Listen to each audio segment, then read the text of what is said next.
Hey cookies et bienvenue pour une nouvelle vidéo. Ce soir, comme je ne pouvais pas le savoir, mais là il est 1h30 du matin. Bon, de base je devais filmer la vidéo aujourd'hui pour la poster demain, mais aujourd'hui c'est la fête des mères en passant bonne fête à toutes les mamans. Mais je n'ai pas eu le temps de le faire et je profite de faire là parce que tout le monde dort. C'est calme, il n'y a personne pour m'embêter, donc c'est encore mieux. Donc j'espère que je parle assez fort.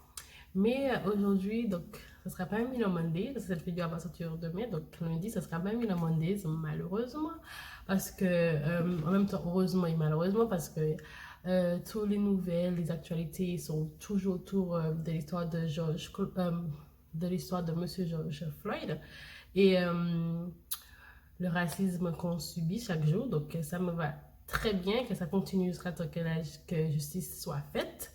Donc, ça me va très bien. Donc, tant que ça soit comme ça, c'est tant mieux.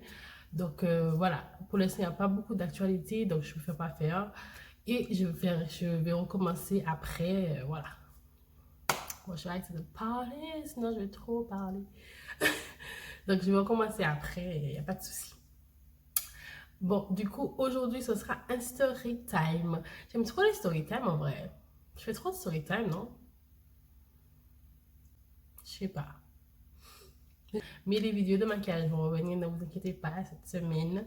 Donc voilà. Mais aujourd'hui, ce sera un story time. Je vais vous faire rigoler un peu avec tout ce qui se passe. Vous faire rigoler et changer d'humeur pendant 2 secondes. Donc, restez avec moi si vous êtes intéressés. À tout de suite.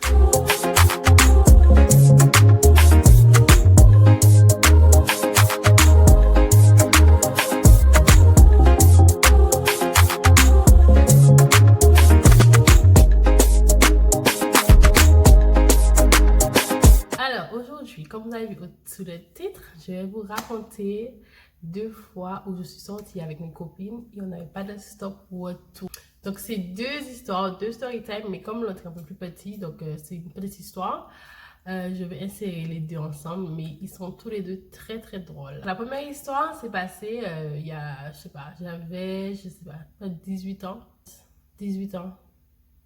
Ouais, j'avais 18 ans ou 17 ans, je sais pas. Soit 17 ans ou 18 ans. J'étais très jeune. Mais de ce temps-là, je sortais énormément en soirée. Énormément, énormément, énormément, énormément en soirée. Je sais même pas comment je faisais pour sortir autant en fait. Alors, j'avais pas d'argent, j'étais mineure, j'avais pas de voiture. Enfin, mes copines n'avaient pas de voiture. Je sais pas comment on faisait pour sortir autant, mais on sortait tout le temps. Dès que le week-end arrive, tout le week-end on sortait. Donc, on sortait souvent et la plupart du temps, on n'avait pas de stop retour. Donc, si vous êtes martiniquaise, vous êtes guadeloupéenne, vous connaissez cette histoire-là, vous connaissez de sortir sans support. Je suis sûre qu'il y en a plein qui le font, qui le faisaient, pardon, avant. De ce temps-là, parce que maintenant ça a évolué, tout le monde a une voiture, c'est plus à la mode ça. Mais avant, à 16 ans, 17 ans, on n'avait pas de voiture, on n'avait même pas de permis. Donc, soit on trouvait quelqu'un qui nous déposait, des amis ou la personne qui toujours dans le temps, je ne sais pas, pour nous déposer, ou c'est quelqu'un qui nous dépose, soit mon père. Normalement, on ne peut pas de ce temps-là. Non, non, quand il m'a déposé, j'avais plus de les 20 ans. Non, il ne savait pas que je sortais de ce temps-là.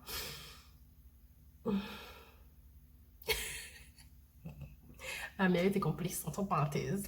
Donc c'est quelqu'un sur laquelle on trouvait quelqu'un pour nous déposer et on ne trouvait pas de quelqu'un pour nous ramener. Donc, voilà. Donc, c'était ça. Je ne sais plus qui nous a déposé ce jour-là, je ne sais même plus. Je ne sais même plus, je ne m'appelle plus de qui nous a déposé, mais on trouvait tout le monde, toujours quelqu'un pour nous déposer. Mais en fait, la personne n'avait pas de la soirée, donc on n'avait pas de stop retour. Donc du coup, on partait sans stop retour. C'est très très irresponsable. Je ne vous conseille pas de faire ça, c'est très irresponsable. Vraiment très irresponsable. Mais dans ce temps-là, on connaissait énormément de personnes, donc on trouvait toujours un stop retour dans les soirées. Toujours, toujours. On trouvait toujours un stop retour, sauf une fois. Sauf une fois, on n'a pas trouvé de stop retour, mamie. On trouvait toujours un stop retour. C'est ça qui m'énerve parce qu'on trouvait toujours quelqu'un ou une solution à la dernière minute. Mais donc, ce jour-là, on a été en soirée au François. Je m'appelle, je ne vais jamais oublier cette histoire-là. Au François, des maisons de vacances, je ne sais plus comment ça s'appelle. Pas les maisons de vacances, dans les villas, là. Villa, un truc, je sais pas. Mais en tout cas, c'était au François, mais c'était une grosse soirée. Je crois que c'était le carnaval et tout, grosse soirée et tout. Après, on habite au Gaumont, donc c'est facile, on enfant soit, donc on a trouvé quelqu'un pour nous déposer. Donc c'était super, tant mieux.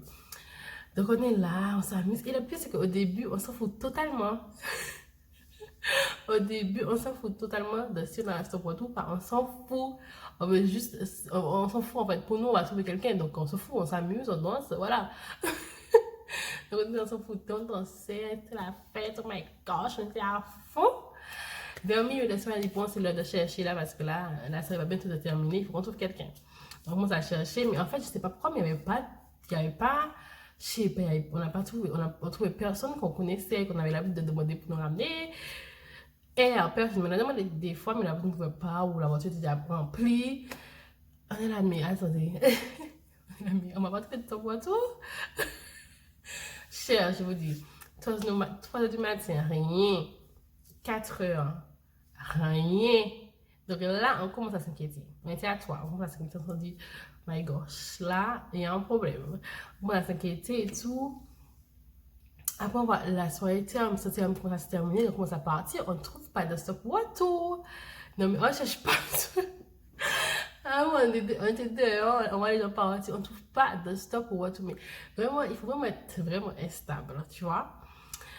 Après, je vous dis, tout le monde est parti. Ils ont fermé la villa. Il n'y avait plus d'argent, plus rien. On a trouvé personne pour nous ramener. Donc, est-ce que vous vous rendez compte? On était dehors là comme ça. Non, mais il n'y avait personne pour nous ramener. Là, on a commencé à stresser, à se dire, mais comment on va faire pour rentrer? C'est hors de question. J'appelle mon père parce qu'il a pété un câble. C'est hors de question. Et la maman de... C'est pas possible qu'on appelle nos parents. C'est impossible qu'on appelle nos parents. Sincèrement, c'était impossible. Donc, après, il y avait des gens, il y avait toujours des gens, je pense que du François qui étaient un peu partout, sur les côtés, en train de faire leur vie. Et tout, des gars, ils faisaient leur vie, tout ça. Donc, on était là. Et puis, on commence à faire des blagues. Non, mais les filles, laisse tomber. J'avais deux ces copines. Enfin, j'ai toujours une, mais j'avais deux ces copines, laisse tomber. On commence à faire des blagues et tout. À rigoler, mais comment on va faire? Donc, on commence à appeler, on commence à demander, on commence à appeler les gens, à demander. Ça l'appelle pas. Laisse tomber. Après, les gars, on commence à se battre. Non, mais. À se battre et tout. Mon Dieu, qu'est-ce qui se passe? Donc, attends un coup de fusil. On entend des coups de fusil. On dit ça comme ça? Les balles se pètent. Non, mais je rigole toute seule. On entend des coups de fusil et tout. On a mais. On commence à courir. Et on commence à courir. Mais c'est quoi? Mais si vous dites, cette histoire-là, c'est une histoire vraie. On commence à courir et tout. Et puis pendant un coup, on est plié. Je ne vous dis même pas à quel point on était plié. Là, on était vraiment instable. Là, c'est un niveau de stabilité incroyable. On commence à mourir de rire. Et puis à un moment donné, on s'est mis sur un abri. Je ne sais pas, on s'est mis quelque part. On s'est posé. Mais là, bon, là, il faut qu'on trouve quelqu'un, sinon c'est mort. Alors, après, ça sera 7 h du matin. Ils vont commencer à aller au travail, à nous voir devant là. Donc, on appelle et tout. Et finalement, une copine à nous, une des filles, elle a appelé quelqu'un. Et puis, elle a dit, OK, il pouvait venir nous chercher. C'était à 6 h du matin. Qui veut venir nous chercher et tout, il a eu tout bien. C'est la même. Donc, franchement, soulagement. Soulagement. On est soulagé de la merci. Merci. Merci. On est entré tranquille parce que d'habitude, on rentre vraiment tard. D'habitude, on rentre 6 h, 7 h. C'est normal, tu vois. Donc, pour nos parents, c'était pas ouf de rentrer à 7 h. Donc, franchement, on la remercie tellement. Merci, mais merci. C'est pas comment, je sais pas. En fait, au final, on se convient d'appeler un de nos parents et ça allait partir en couille, en fait. C'est ça. Mais heureusement qu'il est venu et voilà, histoire clos. Voilà, première histoire terminée. Donc, dans la deuxième histoire, la deuxième histoire, c'est la pire. Franchement, j'ai déjà vécu tellement de choses. Donc, c'est pour ça que j'ai tellement de story time parce que j'ai déjà vécu tellement de choses. Je vous dis même pas. Je vais pas raconter ça comme des amis là. Franchement, on est en train de parler comme des amis. Je sais pas si vous avez remarqué là. Je vous donne un mille ans en vrai. Deuxième histoire. Non, cette histoire-là, c'était n'importe quoi. Limite, c'était n'importe quoi. Alors, deuxième histoire. Un jour, on est là avec une copine et tout. Elle était chez elle et tout. Donc on s'ennuie et tout, il y a rien, parce que nous, on sortait tout le temps, donc on pouvait pas rester chez nous. C'était incroyable, pas rester chez nous un samedi soir, poser, vivre sa vie, non, non, non, nous on veut sortir. On a envie de sortir, il y a rien, il n'y avait pas de soirée. Moi, je sais pas si c'était pendant la période de carême, non. Non, non, non, non, non, non, non, non, parce que c'était les grandes vacances, j'avais 19 ans, ouais, j'avais 19 ans. Et mes parents m'ont laissé à la maison toute seule. Ils sont partis à Saint-Lucie, donc j'avais la maison pour moi. Ouais, j'ai pas oublié cette partie-là. J'étais chez moi toute seule, dans une grande maison, toute seule. Et mes parents sont partis à Saint-Lucie en vacances et j'étais toute seule pendant un mois. Ah, c'était génial cette période. C'était génial. Bref. Et donc, je crois que je sais pas si c'est dans la semaine, je sais pas, on voulait faire un truc, on voulait descendre en ville, aller boire des milkshakes, de le coffee shake. C'était là, le coffee shake était d'un coffee shake et tout, donc on voulait descendre en ville pour boire des milkshakes. Mais le problème, c'est qu'on n'a pas de permis, on n'a pas de voiture. Donc, expliquez-nous, s'il vous plaît. Parce que on n'avait pas de voiture, pas mon permis. Ma copine avait son permis déjà, mais on n'avait pas de voiture. Donc, on veut. Non, mais il faut vraiment être instable en fait. Il faut être instable.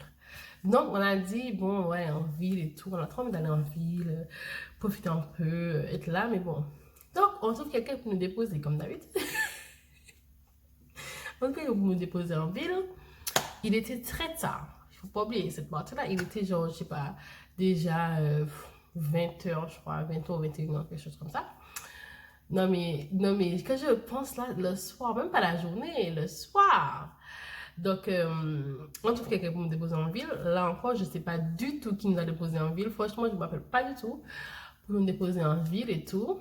On arrive en ville, tout ça passe bien. On a la pause, on se dit, bon, on va appeler quelqu'un pour venir nous chercher. On va appeler quelqu'un, on va trouver une solution. Nous, voilà. On trouve une solution, mais est-ce que la voiture de la machine est à toi? Nous, on s'invente des vies, quoi. On va trouver quelqu'un pour venir nous chercher. Donc, on s'invente des vies. On arrive en ville, tout et tout. On est posé, on boit nos milkshakes, on est là, on fait des photos. On vit notre best life. OK? The best life. Après le repas, c'est déjà nuit. On se dit, bon, il faut qu'on trouve une solution pour rentrer chez nous. Il faut qu'on trouve quelqu'un. Bien sûr, on a trouvé personne. On a cherché partout, personne. Et là, je suis pas prête de bon, parce qu'ils sont ici. Donc, on n'a pas de solution là. On cherche partout, on trouve personne pour venir nous chercher. Et là, il est déjà minuit quelque. Je pense que les gens avaient leur vie et tout. On trouve personne pour venir nous chercher. 1h, personne, les gars. Personne. Il est 2h du matin. On est en ville là, c'est histoire vraie de chez vrai.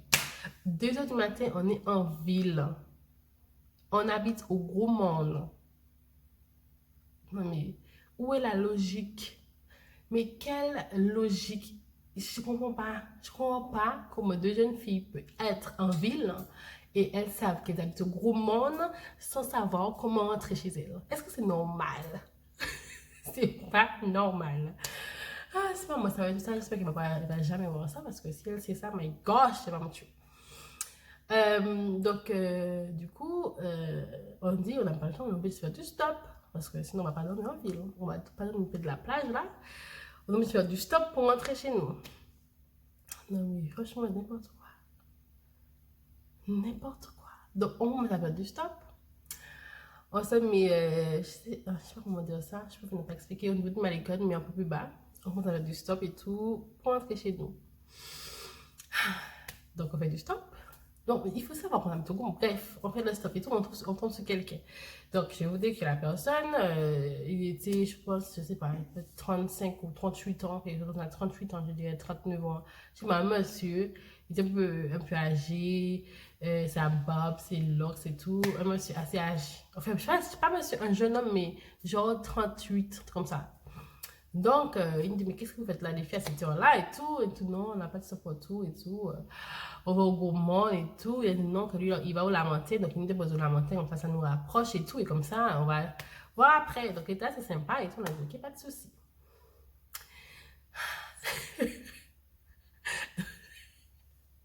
Donc, on a pris le saut pour les parties, tout ça, pas de problème, tranquille. Arrive au Lamentin, il nous a mis où on prend de. Je sais pas comment dire. Bon, bref, il nous a mis dans un point là où on a monté. Donc, il s'est arrêté là et tout. Et puis, il nous a dit bon courage et tout. Franchement, j'espère que vous allez faire pour rentrer chez vous. Mais bon courage et tout. Il nous a déposé. Donc, on est là, on dit, bon, on va refaire du stop, comme ça, on va arriver à Saint-Joseph. Puis à Saint-Joseph, ça peut être en commande. Non, mais, instabilité. Donc, on fait le stop et tout. Et puis, on voit le gars revenir. Hein. Le gars qui nous a déposé, il revient et tout. On dit, mais pourquoi il revient, mon passeport là? Et puis, il nous dit que, ouais, il va pas nous laisser là comme ça se fait pas. Et tout, il va pas nous laisser là comme ça. On est des jeunes filles, il va pas nous laisser là. Il peut faire nous déposer et tout. Que, voilà, que c'est pas grave. C'est pas grave s'il va au Goumon, il peut nous déposer. Donc là, j'avoue, j'ai trouvé ça un peu suspect. Je me suis dit, bon, peut-être qu'il est gentil, mais peut-être qu'il est malade mental. C'est bon, il est souvent gentil et tout. Parce qu'il nous avait dit, il n'avait pas l'air malade mental. Donc on a dit, ben, c'est super gentil, merci, hein, c'est très très gentil. Donc on part et tout.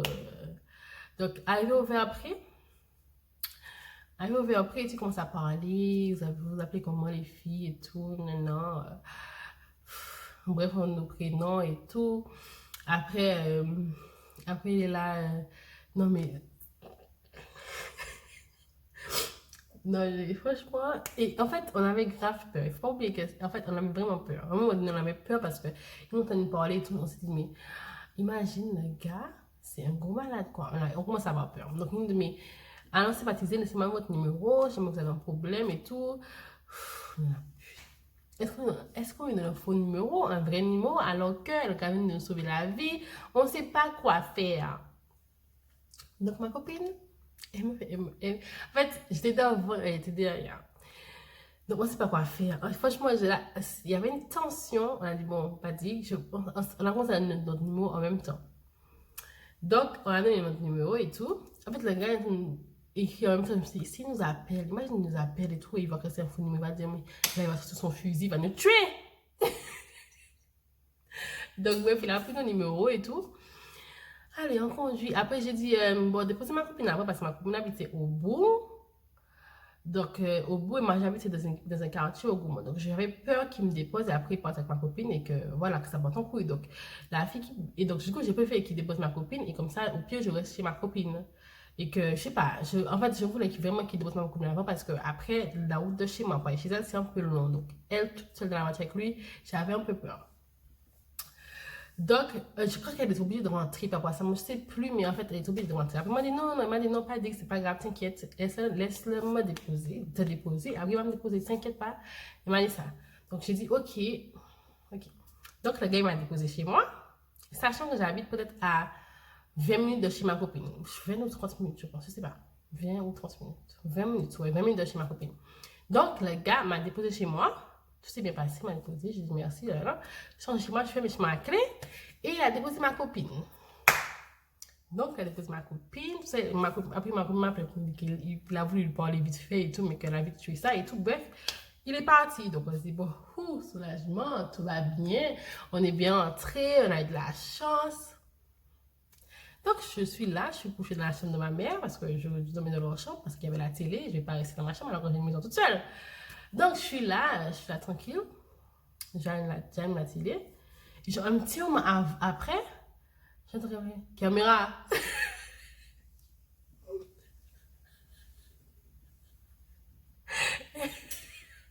Et j'entends caméra. Je suis là, c'est quoi ce délire là? Et j'ai pas répondu. Je suis là, mais c'est quoi ça?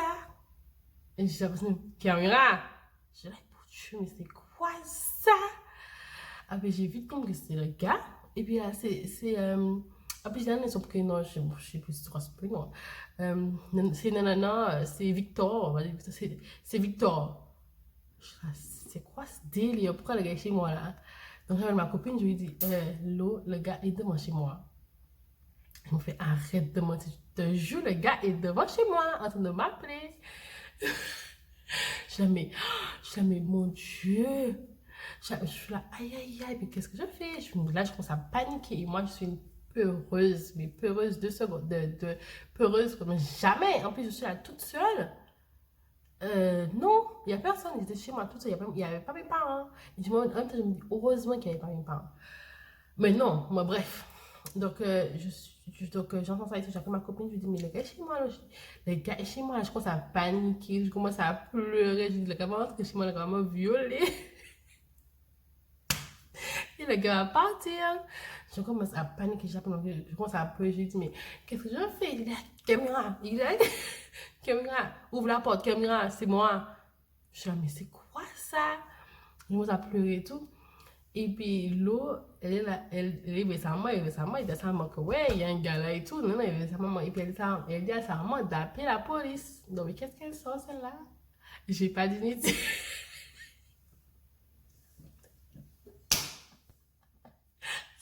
Elle dit, j'ai pas d'unité. Putain, c'est gratuit. Donc, quand elle a dit ça, elle a commencé à rigoler. La fille était pliée. Pendant que moi, je suis en train de pleurer ma vie, elle est pliée parce que sa maman dit qu'elle n'a pas d'unité. Et je t'appelle, arrêtez! Je t'appelle, arrêtez, arrêtez, chez moi là. Non, bon, non, c'était trop, et c'était trop. Et puis, après, il me dit, calme-toi, il ne va pas rentrer, laisse-le appeler, il ne va pas rentrer. Et puis voilà, il faisait que m'appeler, il faisait que m'appeler. Et en fait, il ne va pas rentrer, reste là, pose-toi et tout, il ne va pas rentrer. Donc, ce que j'ai fait, elle est sur le téléphone et tout. Après, il est parti parce qu'il a vu que j'allais jamais ouvrir, il est parti et tout. Et puis, non mais, allô, non mais, vous imaginez? Donc, imaginez 2 secondes qu'il y avait mon père et ma mère dans leur chambre. Et ils toquaient sur le... Oui, j'ai oublié ça, ils toquaient comme ça. Non, mais je vous jure, imaginez ma maman et mon papa dans leur chambre, ils entendent ça? Non, mais vous imaginez, mon papa, c'est un papa très, très strict. Il allait déjà me défoncer, de un, il allait défoncer le gars. Donc, franchement, ça allait tellement mal se terminer. Donc, c'est ça que je me dis, heureusement qu'ils n'étaient pas là, mes parents, parce que sinon, ça allait partir en couille. Bref, donc après, il m'a envoyé plein de messages et tout. Pourquoi t'as pas voulu me toucher? Ah, mais mec, je te connais même pas. Tu étais très gentil dans un instant. Je sais pas qu'est-ce que tu as imaginé dans ta tête. Mais si tu n'arrêtes pas d'envoyer des messages, je vais appeler la police. Et je vais dire à la police que tu m'harcèles. Donc je les grave menacé. J'ai dit, mes parents sont là. Si tu viens chez moi encore, je les grave menacé. Puis après, il a arrêté de m'appeler. Je pensais vraiment qu'il allait retourner, en fait. Retourner un autre jour et tout. Mais il a arrêté, il a arrêté d'envoyer des messages, d'appeler et tout. Quand je l'ai menacé, il m'a dit, bon bêtise. Vous connaissez déjà, bon bêtise. Et puis, il a arrêté et tout. Et puis voilà. Non, mais est-ce que vous vous rendez compte? Est-ce que vous vous rendez compte? C'est très instable. Et franchement, quand je pense à ces histoires-là, je me dis que franchement, quand j'étais adolescente, j'étais vraiment instable. Franchement, on était vraiment instable. On a eu beaucoup de chance. On a eu énormément de chance dans cette vie. Et le Seigneur nous a beaucoup protégés parce que vraiment, cette vie d'instabilité, c'était trop. C'était trop, c'est trop. Donc voilà pour ma story time. J'espère que vous avez rigolé avec moi et que vous avez aimé. Franchement, c'est des histoires. J'en ai plein d'autres comme ça, je vous dis même pas. J'espère que vous avez aimé la vidéo. N'hésitez pas à mettre j'aime, à partager, à commenter vos commentaires. Voilà, ça me fait plaisir. Donc à commenter et je vous dis à la prochaine pour une nouvelle vidéo. Et n'oubliez pas de vous abonner. Bisous, bye.